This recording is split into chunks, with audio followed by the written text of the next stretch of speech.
In this video, we'll discuss features on Kirsten Dunst's face that point to creativity, cleanliness, delegation, and control. Enjoy. Hey everybody, welcome back. Today we have Kirsten Dunst. So Kirsten Dunst is a very prominent Hollywood actress. She's been around for a long time. She was in that movie Interview with the Vampire with Brad Pitt and Tom Cruise way back when she was a kid. So in any case, she was one of the people mentioned in the comment section, so I'm going to read her today. And when I look at Kirsten Dunst, there's a few dominant elements that leap out to me, specifically metal being the first one. So metal is characterized by usually kind of a square countenance to the face to a certain degree, but then also big, broad, open spaces without a lot of interruption. Now, she's also got definitely some fire, and we see this characterized by the pointy features. So pointy eyebrows, pointy eyes, pointy ends of the lip, the Cupid's bow. We definitely see some fire energy there. So I'm going to talk about her face, some of the lifestyle themes that would go with that, because the thing we want to remember about face reading is when we do this, the goal, okay, especially in these videos, I want to clarify this. When we do a face reading, it's not just about me saying, well, this is how you are. Great, wonderful. You probably know some of the things that your face carries. If I tell you something about you, like you run this way, that's affirmation, that's great, but that is not where it begins and ends, and that's not where we want to stay. You want to think the features that we see on a face are going to directly connect you into lifestyle rhythms relating to certain elements. So that's where the rubber meets the road, is that your facial features, yes, say some things about your psychology and your personality, but then moreover, the life nourishment metric, what they call yang sheng in Chinese, is are you living those things and are you using those things? Because if we're not, that's a problem. If we're not using the gifts that we carry, this will deplete life force, and overuse of our gifts is going to deplete life force. But we can establish the basic portal of entry through the facial features and the lifestyle rhythms that you are most likely going to need to be engaging to feel better and to feel fully optimized in your life. Outside of that, if you're liking my content, be sure to like, subscribe, hit that bell notification button, share this with people who you think will find it interesting. And if you are a first-time viewer to face reading, you've never seen a face reading, please go up here and watch the 5-minute crash course face reading video. That is very important to watch so you understand what face reading is and what it isn't. So Kirsten Dunst, like I said, let's talk about the metal element. That was the big one that I saw. So some of the life themes that go with the metal element, first and foremost, the umbrella that it houses. We're looking at femininity, we're looking at creativity, we're looking at spirituality, and there's also a cleanliness that comes with the metal element. So if we think about metal, polished metal, it's shiny, right? Metal can be augmented, but it can also reflect. Also, when metal is gonged, it carries sound. So there's this kind of transmutational thing about the metal element, at least from the philosophical standpoint. It can become a liquid through heat. It can become polished. It can create weaponry. It's also part of the technological spectrum in the Eastern philosophy. But when we see this, okay, this metal quality, this shiny-like quality, this is where we see this kind of polished look. And so Kirsten Dunst has this. She has these big open spaces with not a lot of interruption. That's one of the big pieces of metal.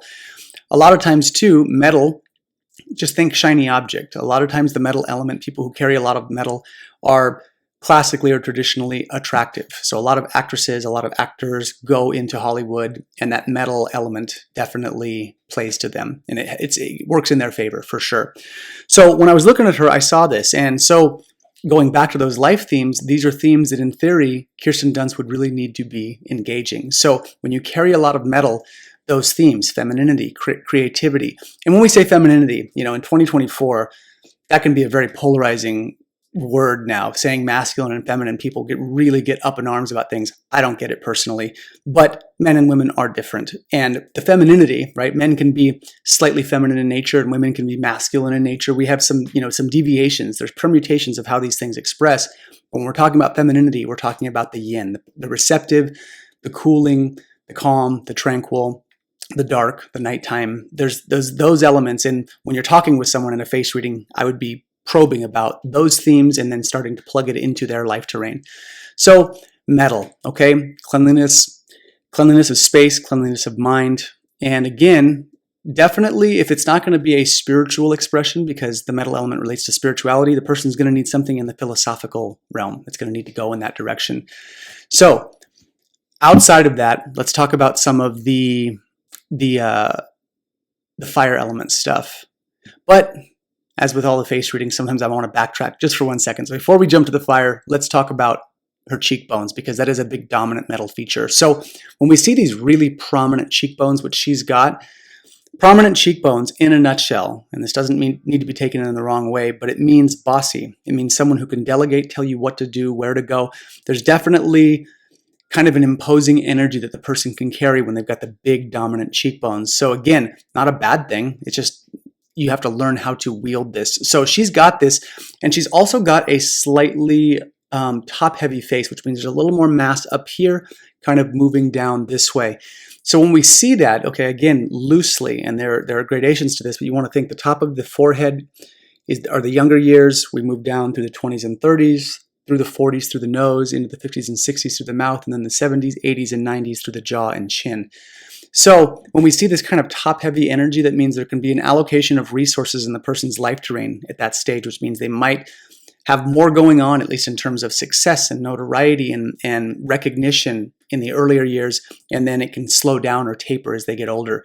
So she definitely has this. She also has high set ears, which I haven't talked about in all of my videos, but when the ears are a bit higher set like this, ear height has to do with technically, okay, when you kind of come into success. So if you look at my ears, I don't know if you can see it, my ears sit slightly low, okay, the angle of the camera is up too, so my ears run a little bit lower, which means you kind of come into your own later in life. The lower the set the ears, the later in life that recognition comes.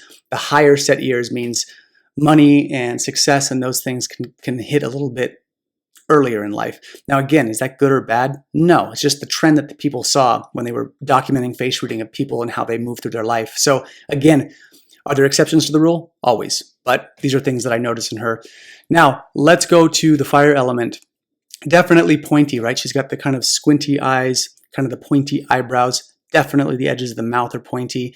And she's also got one of the attention markers, which is the dimple on the left side. When we see a dimple on the left side, which relates to the interpersonal nature of a person, what this means in theory for Kirsten Dunst is that she does well with attention in her interpersonal life. So, you know, giving Kirsten Dunst a lot of attention, her being in a romantic relationship, her friendship, she needs kind of focused attention and also digests it well. Now, that mark doesn't just relate to it, right? She's an actress, she's on screen, she's doing those kinds of things. So that mark also is going to play to her benefit. But when we see it on one side and not so much on the other, it just means we look at the personality structure from the left and right lens, the left being the interpersonal nature, the right side being a bit more of the public persona component. Now, the last little thing that I will be looking at here that I noticed with her, she's also got something called seductive peach luck, which relates to the water element. So the seductive peach luck is characterized by kind of those smoky eyes. You can kind of see someone, it kind of looks sultry, it can look seductive, but the distinction that I want to make is that it doesn't have to relate to sex. It doesn't relate to physical seduction of a person. It can express that way, but more what it has to do with is the allure. There's a mystery to the seductive peach luck. People oftentimes, when they talk to a person who has seductive peach luck, they kind of want to talk to them more. There's a magnetic kind of drawing-like quality. It's like looking into the abyss. There's a little bit of that. Keanu Reeves also has this. So when we see this, the other thing that kind of goes with that is that the people that carry seductive peach luck, the theory says that those people were pretty good at taking really traumatic events and turning it into something that would yield wisdom for others, for themselves as well, but also the ability or the capacity to digest the ugliness of life, maybe a hair better than some people, and then use that knowledge to help other people navigate their life terrain. So she definitely has this. These are the things, again, I would be asking, in real time if she were my lifestyle client, saying, are these metrics true for you? And if not, how do we incorporate those things in, or how is it expressing differently compared to the other features on your face, or I should say relative to the features on her face. So these are the big things that I would be talking to Kirsten Dunst about, asking her about those big metal element themes, and then definitely the use of fire. She doesn't have any red flags. She appears to be aging very well. I believe she's 42, and it looks like, from her facial expression, the things that she's carrying and the things that she's using are working pretty well. So if you've got questions about Kirsten Dunst face reading, please post them below, and I will see you all next time. Take care.